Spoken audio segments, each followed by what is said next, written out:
দেখুন, লালবাজার আপনাদের মুখ থেকে শুনলাম 21শে জুলাইয়ের শহীদ তর্পণ সভা নিয়ে লালবাজার বলেছে ধর্মতলায় অনুমতি তারা দেবেন না। এখন আর কাকে কি বলছে আমাদের জানার দরকার নেই।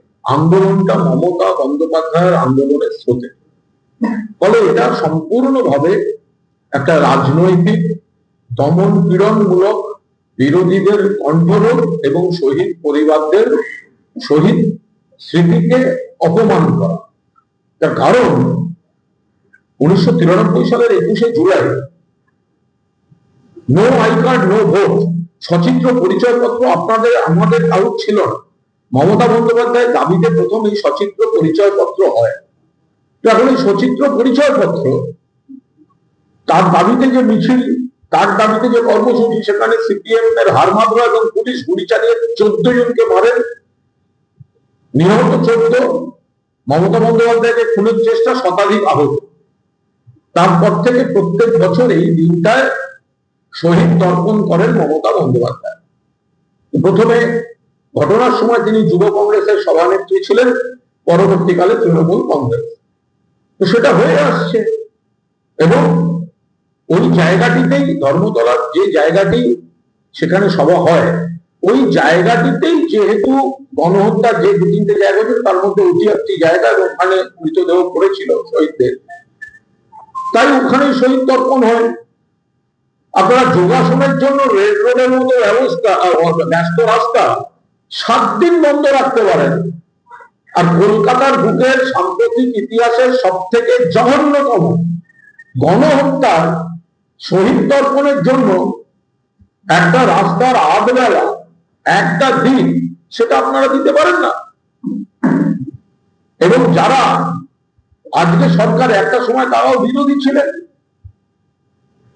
তাহলে সিপিএম এর সরকারের আক্রমণে, সন্ত্রাসে, গুলিতে যে শহীদরা মারা গেছিলেন, সাধারণ মানুষকে ভোটার আইডি কার্ড দেওয়ার, পরিচয়পত্র, সচিত্র পরিচয়পত্র দেওয়ার দাবিতে বছরে একটা দিন তাদের জন্য এই শহীদ তর্পণ সভা করেন মমতা বন্দ্যোপাধ্যায়। সেটা তো ভেস্তে দেওয়ার, না করতে দেওয়ার নানা রকম চেষ্টা, চক্রান্ত, সরকার পক্ষ স্পন্সর করা, তাদের ভিকটিমদের না দিয়ে নানা কাজ করেছেন। তারপরেও আপনারা বলছেন এখন করতে দেবেন না।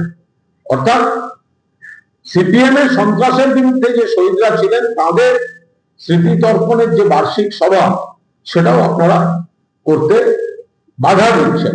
আমাদের নেতৃত্ব এবং মমতা বন্দ্যোপাধ্যায় গোটাটা খতিয়ে দেখবেন, তারপর দলের যা সিদ্ধান্ত, নির্দেশ, শহীদ তর্পণ সভা তো হবে।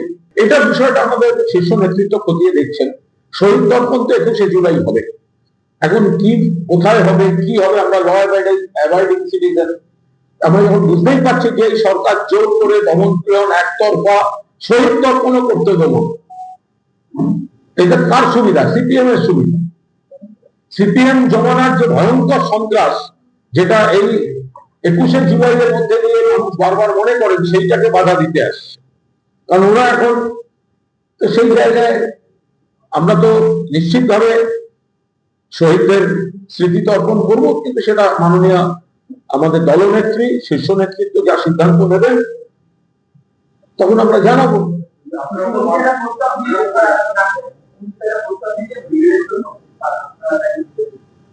না দেখুন, আমরা তো পরিষ্কার বলছি, আমি তো কালকে ওনাকে, উনি যখন বলছিলেন মাননীয় মুখ্যমন্ত্রী, তখনই বলেছি ব্রিগেডটা শীতকালে করা যায়, ব্রিগেডটা বর্ষাকালে হয় না।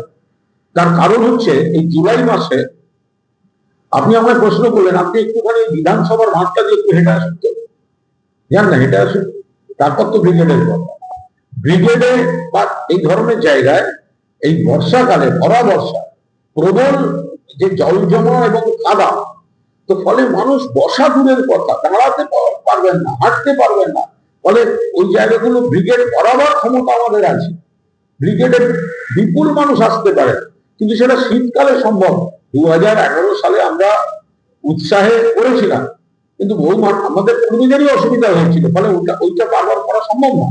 বর্ষাকালে জল খাদার মধ্যে আমরা কর্মীদের মাঠের মধ্যে ছেড়ে দিতে পারি না, এবং মাঝখানের জায়গাটা যা হয়ে যায়, তো সেখানে মানুষ দাঁড়াবেন কি করে? ফলে সেই কারণেই শুধু এই জুলাই মাস ভরা বর্ষা বলে এটি আরো বেশি করে ঘটনাস্থল পাকা রাস্তায় করাটা দরকার।